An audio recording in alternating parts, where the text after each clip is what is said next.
You gotta give it to me sometime. Can't help it, I can't get enough. You gotta say it to me too.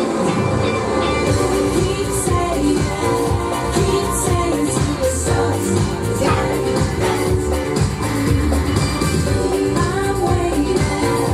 I'm waiting for the stuff.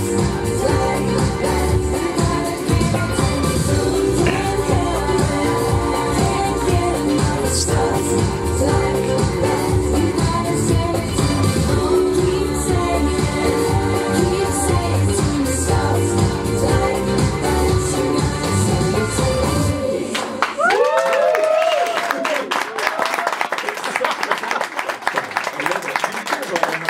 So much fun. I wanted it to be like a sort of disco stomper that we used to dance to at school disco, so that's what the aim was for that song. We filmed it with the same guy, Andy Morahan, that did our original back in the day videos. I Heard a Rumour.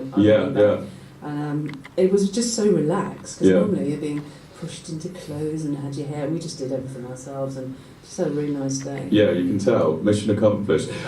In terms of Apart like... from my hair. You both look amazing in it.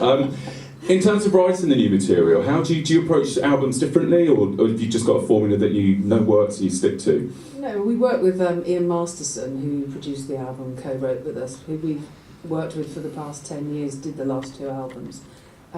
We just kind of listen to music and say, we want to move in this direction or that, and then he just comes up with some backing tracks and we write the top line and the melodies. It's really simple and really enjoyable. Yeah, yeah. And do you have a favourite song in the new album? Looking for Someone, I think. Looking for Someone? Karen? Same it's one? my favourite too. Choose another. Choose another, and that's Just go on tour and sing that one as well. That'd be absolutely fine. I was getting Blondie vibes on a lot of the tracks. Yes. Was that an influence? I would say Looking for Someone is quite rocky, poppy. Yeah. I mean, we because of doing a lot of live stuff, I think we sort of went into using more live musicians. Obviously, there are a couple of more electro-y things that don't suit that, although they sound amazing with the band. Because we've just done some dates and put some of those tracks in, and they're only enhanced really by the live sort of rhythm section. Is there anyone else that you would cite as influences that you really rate at the moment? Alice D, obviously. Wonder why. I'm allowed to say it. I'm not her mum. She's brilliant. You're playing Mighty Hoopla and some other big festivals. I'll get to Glastonbury in a minute, but you've just done these really like intimate gigs, which I know some other audience are at here today. Which do you prefer? Do you prefer the bigger gigs or the more hadn't intimate? done those small intimate ones before, and absolutely loved it. So we had we did a Q&A to start with, so fans could ask us, or the audience could ask us anything they wanted, and that turned into a very hilarious evening. It was highly I amusing. really enjoyed it. And actually different every evening, really. Yeah, okay. Yeah. And then the music wasn't 80s, it was all our duo stuff and the current album, so that was great to perform as well. What was the most random fan question you got? Because I had a little chat with the audience before you came on, and someone said they asked you about snooker at one of the gigs. Yes, my Who's your favourite snooker player, and my daughter asked, can we get a dog? And her daughter's boyfriend said, what do you think of your future son-in-law? And they all had to come out of the box, which was quite good. We just got people to randomly put stuff in a box. Yeah, yeah. That must have been so nice for that connection, such a close connection with your fans. Yeah. Let's talk Glastonbury, because you have played Glastonbury before, haven't you? No. Sack the researcher. Okay, so this is going to be your first Glastonbury performance. I mean, how excited are you about it? You must be really excited. We're playing the Avalon stage, and when our agent was so excited, he said that he played with other acts, and they said it was their favourite show they've ever done.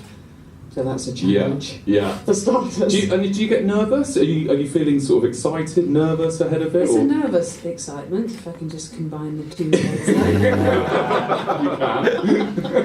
Yeah, because obviously we've done a lot of live work, so there's not that just kind of terrified like we used to be. But I'm nervous because Glastonbury is a huge kind of monumental place to play. So absolutely. We have done a few festivals, haven't we, where we've thought, why are we on the bill here?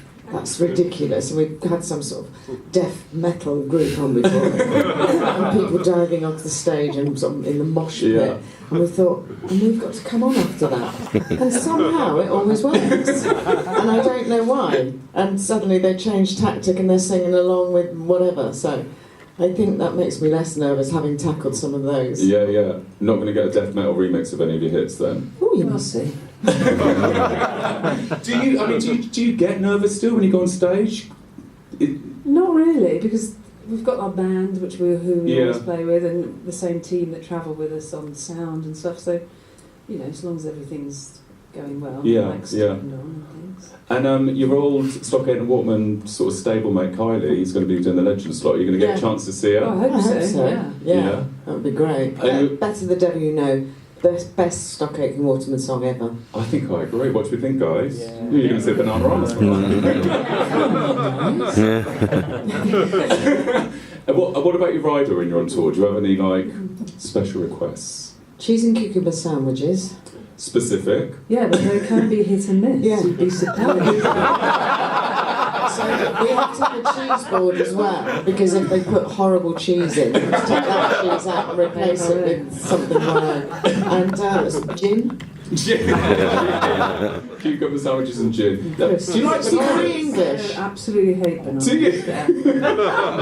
I don't mind them unless they're ripe. I can't stand ripe bananas, but I quite like them green. Right. So why did you call yourselves Bananarama then? I didn't even know where that came Well, from. Fastengal was sung in Swahili, and I don't know why that happened either. We learnt it phonetically, and we thought bananas, being teenagers, we thought bananas sounded tropical. Yeah. Stupid.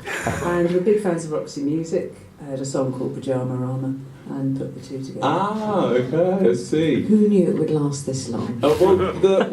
Speaking of that song, the one in Swahili, I am on a... Yeah, sorry, excuse my pronunciation. But that was one of the songs you did on the recent tour when you reunited with Yes. Siobhan. So tell us about that. How was it? Yeah, that was a really great walk down memory lane. Siobhan had never performed with us.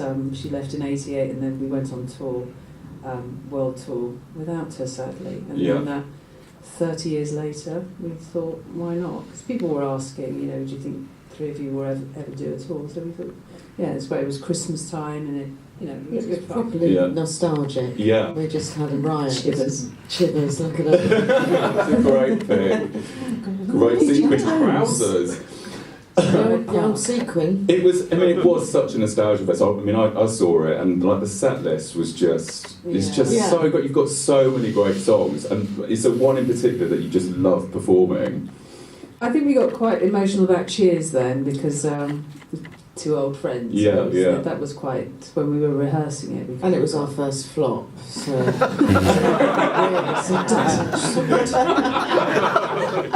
Is there a song that you'd be happy never to sing again? No, love them all. That's good to hear.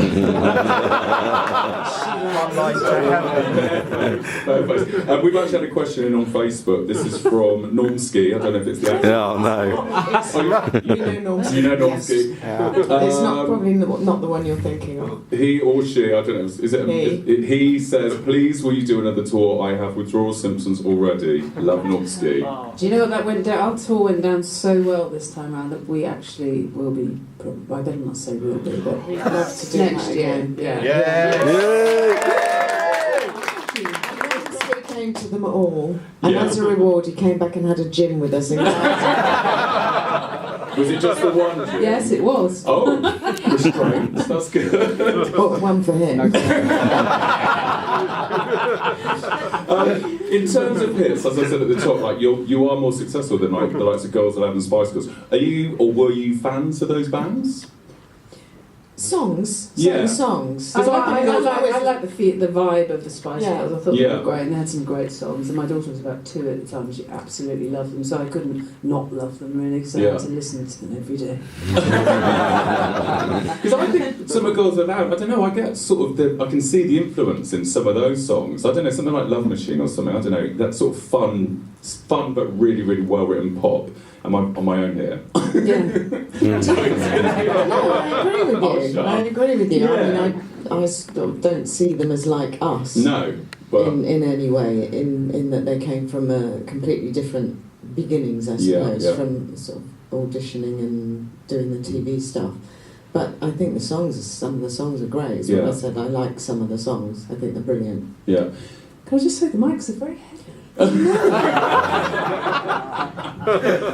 They are. Which had to put it Swap in. that, swap that. I was going to ask you a relatively serious question though, which is, do you think it's harder these days for female artists to make it? Since you It's started? always been hard Yeah. for female artists. I think they don't have the sort of screaming boy, like the boy band, get all the screaming girls in the pop kind of thing. But, Yeah. I don't know, I just feel it's always much harder for females to break through. And everything was always guitar based. I was reading about the Slits, the punk group, Yeah. and they were saying, you know, can girls get up there with a guitar? We really want to, but they've never seen that before. And I just think they were a big influence on me as a teenager. Yeah. I just thought, wow, there's actually girls that are in a band rather than just guys. And we very much thought of ourselves more as a sort of rock band Yeah, equivalent yeah. than a sort of pop group, I think, didn't we? And so, because you obviously, you're such a pop band, especially with Stop Getting Warm and stuff and so on. Was that just quite a happy sort of direction that you went in? Because I know... Yeah, I loved it. Yeah. Yeah, I think we started off with Cruel Summer, which is a really Yeah. unusual song, and they're sort of really saying something.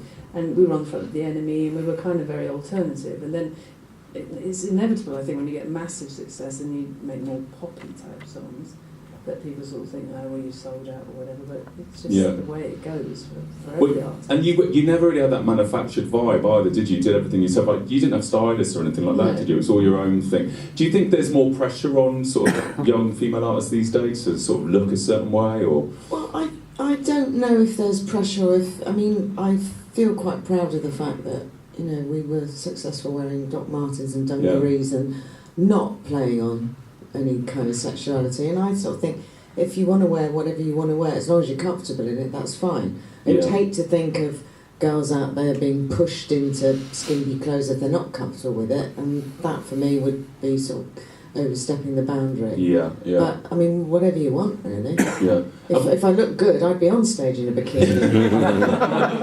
And this is unfortunately my last question, but what advice would you give to young artists?